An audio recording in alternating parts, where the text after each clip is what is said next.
اعوذ باللہ من الشیطان الرجیم بسم اللہ الرحمن الرحیم سأل سائل بعذاب واقع للكافرين ليس له دافع من الله ذي المعارج تعرج الملائكة والروح إليه في يوم كان مقداره 50,000 سنة فاصبر صبرا جميلا إنهم يرونه بعيدا ونراه قريبا۔ شروع کرتا ہوں اللہ رب العالمین کے نام سے جو بڑا مہربان نہایت رحم کرنے والا ہے۔ عزیز سامعین کرام، یہ آپ حضرات کے سامنے سورہ معارج ہے۔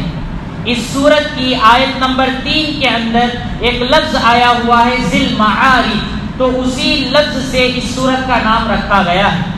معارج یہ پلورل ہے، اس کی واحد آتی ہے معرج یا پھر معراج، اس کے معنی آتے ہیں سیڑھیوں کے، سیڑھی کو معراج کہا جاتا ہے، معرج اسی کی جمع ہے معارج۔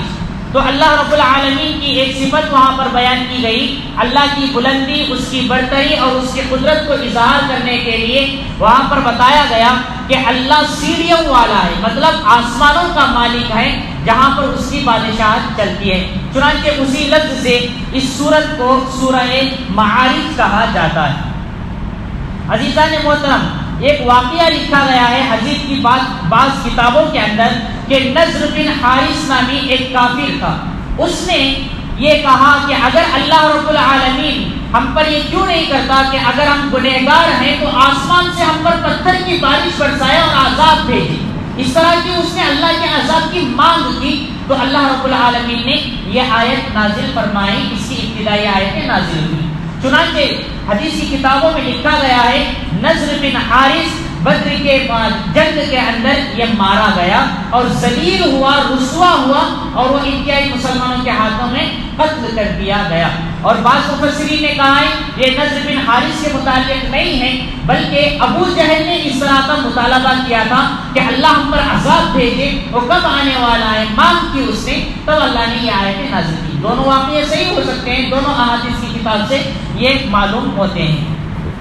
چنانچہ اللہ رب العالمین کا فرمان ہے سأل سائل بعذاب واقع،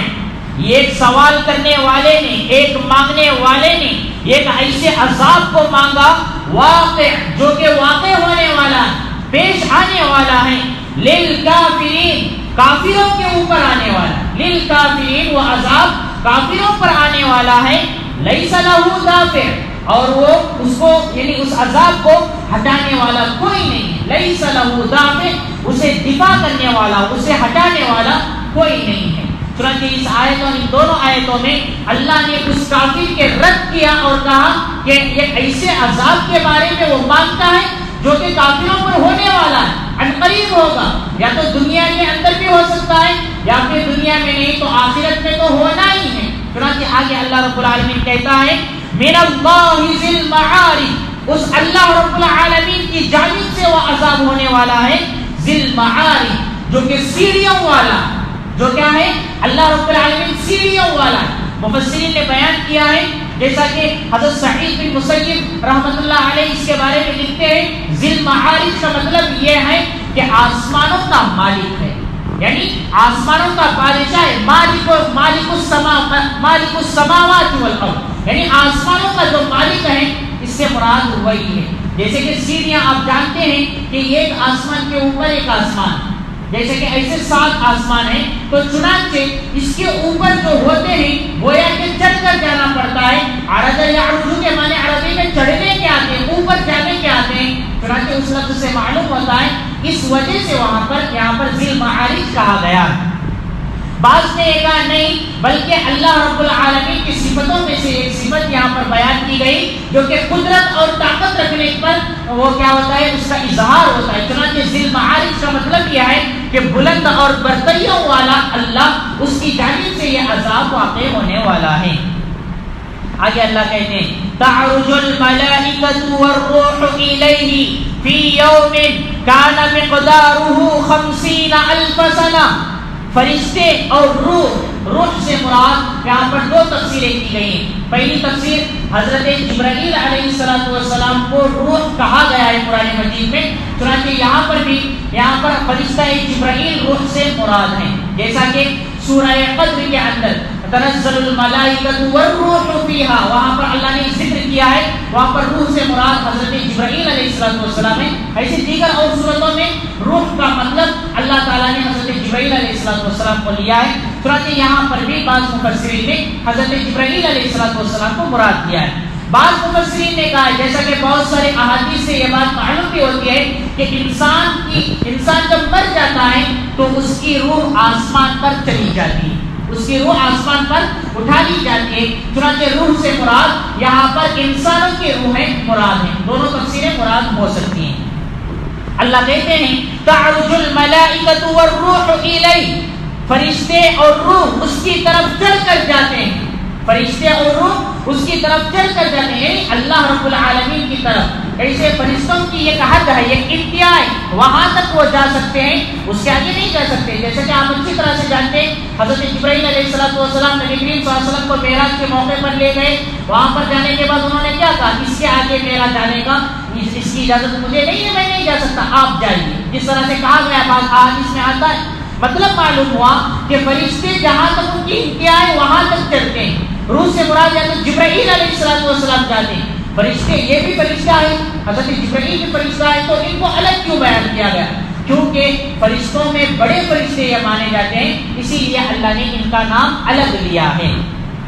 فی یوم، یہ ایک ایسے دن میں، کان مقدارہ 50,000 سنہ، جس کی مقدار 50,000 سال، 50,000 سنہ، جس دن کی مقدار 50,000 سال۔ عزیزان محترم، اس آیت سے معلوم ہوا کہ قیامت کا ایک روز 50,000 سال کے برابر ہوگا، جیسا کہ سنن احمد وغیرہ کے اندر یہ روایت نقل کی گئی ہے۔ حضرت ابو سعید خدری رضی اللہ تعالیٰ عنہ کا بیان ہے کہ نبی کریم صلی اللہ علیہ وسلم سے صحابہ کرام رضی اللہ تعالیٰ عنہ اجمعین نے اس آیت کے متعلق سوال کیا، اس دن کے متعلق سوال کیا جس کے بارے میں اللہ نے کہا 50,000 سنہ، 50,000 سال کا ایک دن ہوگا۔ تو نبی کریم صلی اللہ علیہ وسلم نے ارشاد فرمایا کہ کافروں کے لیے، مشرکوں کے لیے، نافرمانوں کے لیے ان کی گناہوں کی وجہ سے وہ ایک دن 50,000 سال کے برابر ان کو محسوس ہوگا۔ اور اسی طرح مومن کا تذکرہ کرتے ہوئے نبی کریم صلی اللہ علیہ وسلم نے فرمایا مومن کے لیے، جو کہ سچا پکا مومن ہو، اس کے لیے قیامت کا ایک دن ایک فرض نماز پڑھنے میں جتنا وقت لگتا ہے اتنا وقت کے حساب سے لگے گا۔ چنانچہ اس حدیث سے معلوم ہوا کہ یہ کافر اور انکار کرنے والے، قیامت پر ایمان نہ رکھنے والے کے لیے 50,000 سال کے برابر یہ ایک دن شمار کیا جائے گا، اور جو حقیقت میں اللہ پر ایمان رکھنے والا شخص ہوگا اس کے لیے ایک فرض نماز پڑھنے میں جتنا وقت لگتا ہے اتنا وقت کے برابر اسے محسوس ہوگا۔ واللہ اعلم بالصواب۔ اللہ سے یہاں پر بار بار دعائیں مانگی ہے کہ کتنا سخت ترین وہ دن ہوگا جس کی شدید ترین شدت کے بیان کرنے کے لیے اللہ نے یہاں پر 50,000 سال کا یہاں پر بیان کیا ہے۔ اب جب معلوم ہوا نبی کریم صلی اللہ علیہ وسلم کو آگے کی آیتوں میں تسلی دی جائے، جب معلوم ہوا کہ ان لوگوں پر کیا ہونے والا ہے، عذاب آنے والا ہے، اور اس دن اللہ کی طرف سے عذاب آئے گا جو کہ بلندیوں والا ہے، سیڑھیوں والا ہے، آسمانوں کا بادشاہ ہے، اور اسی طرح اس دن اللہ کے حکم سے اس کے فرشتے چڑھ کر جائیں گے، حضرت جبرائیل بھی چڑھ کر جائیں گے، اور اس ایک دن جو کہ واقع ہوگا وہ 50,000 سال کے برابر ہوگا۔ جب یہ شدت بیان کرنے کے لیے، قیامت کا تذکرہ کرنے کے لیے، اس کا جواب دینے کے لیے اللہ نے بیان کیا، تو نبی کریم صلی اللہ علیہ وسلم کو آگے کہا کہ آپ اس کی باتوں پر کہ اس طرح سے سوال کرتے ہیں، آپ برا مت مانیے، فاصبر صبرا جمیلا، اے نبی جی آپ بہترین صبر کیجیے،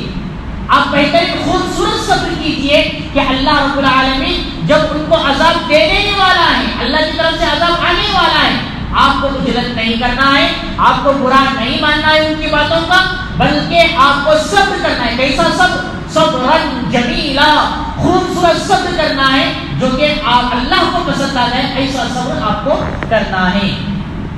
آگے اللہ کہتے ہیں انہم یرونہ بعیدا، یہ کافر اس دن کو دور سمجھتے ہیں، مطلب وہ دن کو دور سمجھ رہے ہیں، وَنَرَاهُ قَرِيبًا، اور ہم اسے قریب سمجھتے ہیں۔ مطلب یہ ہے کافر اس پر ایمان نہیں رکھتے اس دن پر، تو وہ سمجھ رہے ہیں کہ وہ دن نہیں ہوگا، موت دور نہیں ہے، وہ دن ہونے والا نہیں۔ اللہ کا کہنے کا ہے ہم اسے قریب سمجھتے ہیں۔ قریب سمجھنے کا مطلب یہ ہے کہ نہیں، ہم اس کو اس دن کو لا کر رہیں گے، ہو کر رہے گا، ان کے عقیدے کے خلاف وہ دن واقع ہو جائے گا۔ اس بات کو یہاں پر سمجھایا گیا ہے۔ اللہ سے دعا کریں کہ اللہ تعالیٰ مجھے اور آپ کو ان ساری آیتوں کو اچھی طرح سے سمجھ کر کے اس پر عمل کرنے کی توفیق عطا فرمائے۔ بقیہ انشاءاللہ آئندہ کل